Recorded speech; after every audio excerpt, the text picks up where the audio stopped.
Andor Season 2, which has quickly proven itself as one of Star Wars' best TV shows, just confirmed something critical about the Force, and it explains why and how Anakin Skywalker and Padme Amidala got things so terribly wrong. Although Andor is not focused on the Jedi, the Sith, or the Skywalker family tree, it has been incredibly informative for the Star Wars timeline. Among other key events and character developments included in Season 2, Episode 8, just finally brought the Gorman massacre to the Star Wars screen for the very first time. There's also been a surprising amount of insight into myriad key concepts in Star Wars movies and TV shows, including regarding the Force itself. In fact, the most recent 3-episode arc proved that Andor Season 2 is perfecting George Lucas' vision for Star Wars, particularly because it has represented the Force in such a unique, meaningful way via the Force healer and her comments about Cassian Andor. In addition to that revelation, one plot point in Andor Season 2, Episode 9, has proven something fascinating about the Force, and it explains Anakin and Padme's gravest error in a new way. Lucasfilm's Dave Filoni explained what balance in the Force means 5 years ago. Filoni's definition of balance makes so much sense. Close-up of Anakin Skywalker's face in the shadows in Star Wars, Episode 3, Revenge of the Sith. The concept of balance in the Force has long been a confusing one in Star Wars. In Star Wars, Episode 1, The Phantom Menace, balance was mentioned in terms of the peace that Anakin was expected to bring based on the Chosen One prophecy. That is, the Chosen One was prophesied to bring balance to the Force, and the Jedi interpreted that to mean the Chosen One would destroy the Sith, although, interestingly, the actual language of the prophecy doesn't indicate the destruction of the Sith. Star Wars, The Clone Wars made this concept even more complex and difficult to pin down with the introduction of the Mortis gods. This trio of gods comprised the son and the daughter, who represented the dark and light sides of the Force, respectively, and the father, who was said to embody balance in the Force itself.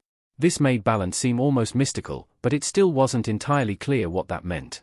For one, the existence of the sun at all suggests that some darkness is required to achieve balance in the Force, seemingly contradicting the Jedi definition. Yet, George Lucas' protege Dave Filoni explained balance in the Force back in 2020, and it actually makes perfect sense. According to Filoni, in Filoni's view, then, the sides of the Force really just come down to someone's selflessness or selfishness and how they use it. Interestingly, particularly when Filoni shifts the focus to Din Djarin and his choice with Grogu, he also reveals that this aspect of the Force is true for everyone, not just users. That definition in particular makes it a brilliant fit for one of the most gut-wrenching plot points from Andor Season 2, Episode 9. Cassian and Bix both knew they had to choose love or rebellion. Cassian and Bix were realistic about what their attachments meant.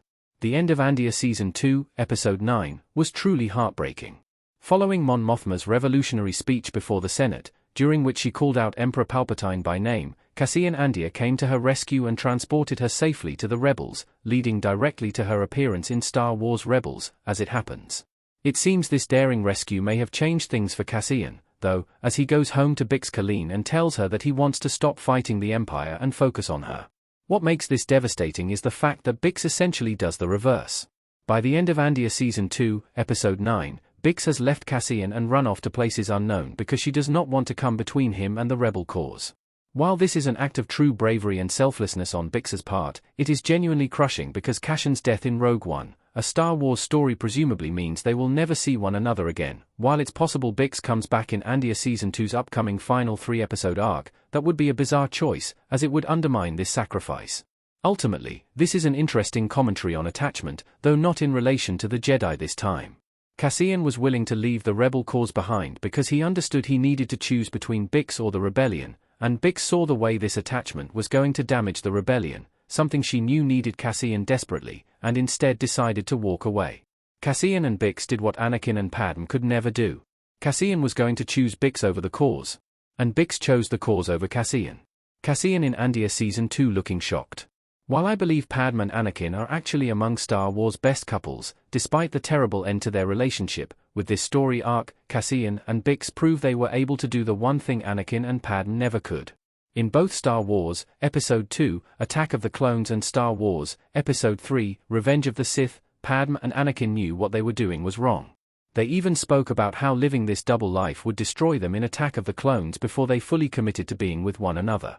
Yet, Padme and Anakin's relationship wasn't an issue in and of itself. The problem was that they refused to choose between their relationship and their conflicting commitments, especially in Anakin's case.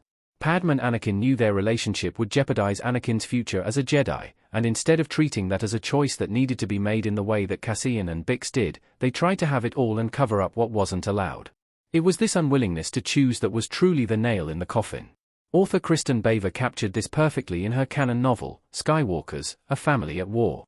In that book, Anakin's inability to choose, or, in this case, walk away from the Jedi specifically, is described as follows. What this book interestingly makes clear is the fact that Anakin had an attachment to more than just Padme. In a sense, he was attached to the Jedi as well. He didn't feel capable of walking away because he felt indebted and beholden to the Jedi Order. While not identified in that excerpt, it's also true that Anakin was attached to Obi-Wan, and that relationship would have become strained, to say the least, had he walked away. Unexpectedly, this connects directly to Dave Filoni's commentary on the Force. Ultimately, this plot point with Bix Colleen and Cassian Andor in Andor Season 2, Episode 9, confirms what Dave Filoni said about balance in the Force. That is, Padme and Anakin, however inadvertently, were acting selfishly, and that led directly to a path to the dark side for Anakin. Even without Bix or Cassian being Force-sensitive, they are doing just the opposite. They are choosing the light. At this point, we don't know what happens to Bix following Episode 9, but we do know that Cassian is an essential part of bringing down the Empire.